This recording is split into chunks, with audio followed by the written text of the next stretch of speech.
Hey guys, Anthony Michael with Dean and Tony Saw Shop here with another unboxing video. We've got two things to unbox today. First we'll start with this here. I've come across quite a few of these over my time collecting poulan stuff and 245 stuff, but this is only the third one that I've gotten still new in the box. There's also an oiler button in here. Here we go. Let's start with this.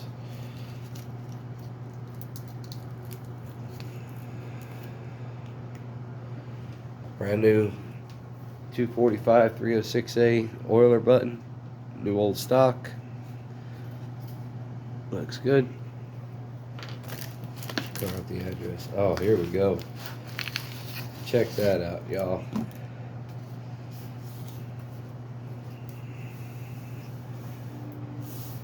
Brand new in the box. Comes with an S clip and all. So here's oh shit, I guess you can't really see. One of them, aside from the dealer books that I've read, friends of mine have sent me photos and stuff out of their dealer books to talk about these specific bars. I know that people call them the 16-inch. These are the 17-inch bars that I'm talking about. This, I mean, you can't really see it down here because it's so old, but it usually says right here, poulan 17-inch guide bar. That's what that is, because I've gotten other ones in brand new in the box just like this one, and that's what it says down there. This one is a little worn. I have another one coming that I'll have to show y'all, but there's that. The first package unboxed. Very happy with that. Now on to the big boy. Y'all guessed it, it's another 245A. See.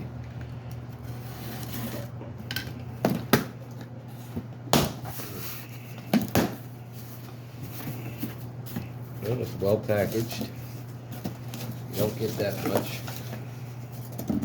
Guys, I've gotten saws from people who literally just put a saw in a box, just a power head in the box with absolutely no packaging whatsoever.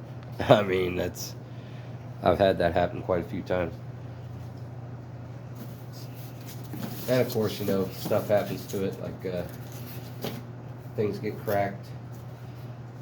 Alright, not a fan of styrofoam packing these saws, and I'll tell you the reason. The styrofoam bits get everywhere inside of the saw.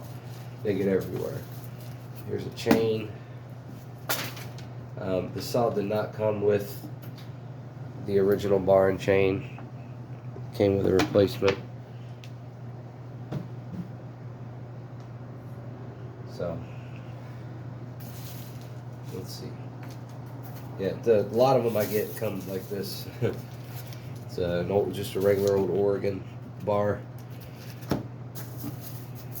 Okay, well, let's just go for it here. Man, this is gonna be so messy. Guys, I'm gonna pull this off camera here and pull it out because it's gonna be styrofoam everywhere.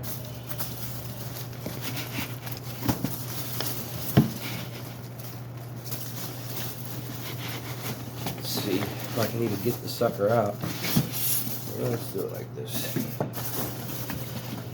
Hey guys, I am happy that it was, you know, handled with care like this.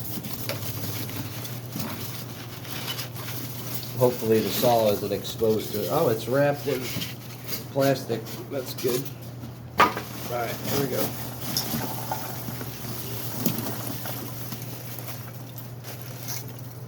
Okay.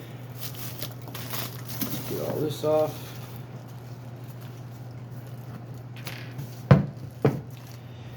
There's our power head. Hopefully y'all can still see that.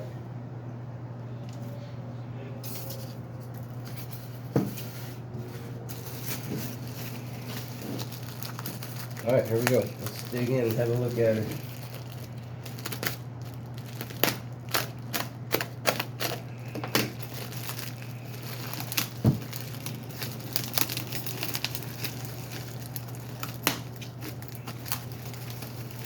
Alright.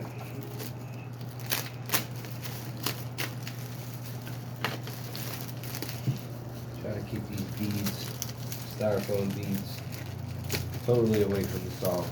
They get everywhere.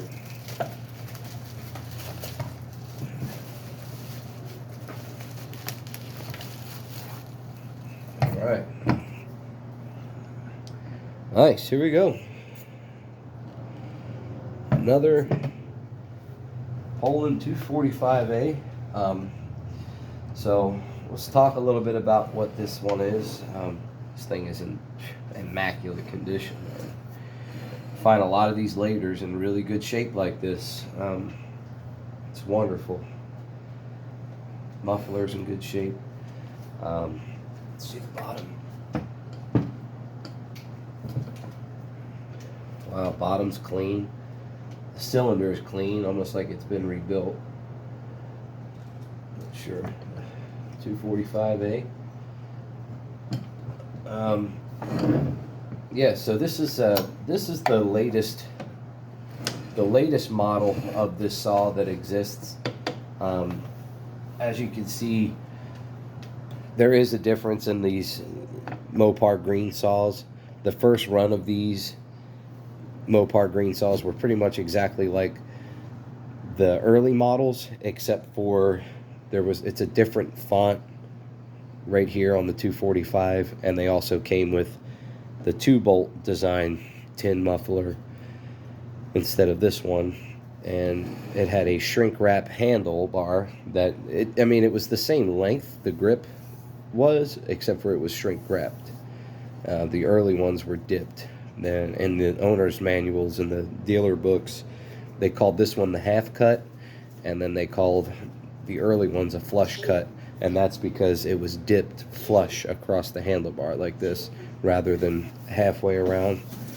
So, but yeah, and also too, one of the biggest things about these later saws is these ones were solid state ignition coils rather than points and condenser. So yeah, we're gonna get this thing cleaned up, and I'll see how she runs. And it's actually really freaking clean. Let's check under the hood, because I've only seen just the photos of the outside of the saw. I haven't seen any of the inside. Let's pop this top off and have a look. The owner said that he got it to run on a prime, so that tells me that it probably needs a carb rebuild. It looks pretty clean. Looks like maybe the fuel line was replaced at some point. There's some gunk around here. I do see a little bit of corrosion up here at the fuel flue going from the carb box to the gas tank. Look down in that gas tank, see if there's anything that stands out.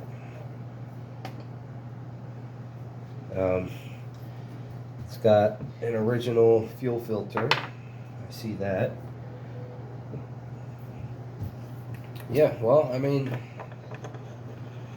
guys, I know that a lot of these saws, you find them and they're in terrible condition, but they're not totally, unsalvageable. This pull handle's in great shape. There's no dry rot on them. A lot of the times you'll see they dry rot and crack right here. I mean, this saw is in good shape. That's probably all it needs. It's probably just got to be gone through the fuel lines, and I'll take apart the carb and rebuild it. And I had an idea of what I wanted to do with this saw. I haven't totally committed to it yet, though. I know some of you have seen about 6-7 months ago, I made a Hansen saw, which was the pristine chainsaw skin, they called it, in the Texas Chainsaw Massacre video game made by Gun Interactive. I made one saw like that, and I sold it. And I always wanted to make another one for myself. So this one might end up being that. We'll see. I've had tons and tons and tons of these exact saws, and I've had a few of the other ones that are the early green saws, and then of course you guys know I have a few farm yellow early models. So I'll keep you updated on this one, and I'm gonna play with this, clean up my mess, and see what we can do with it and get it running. Thanks for watching.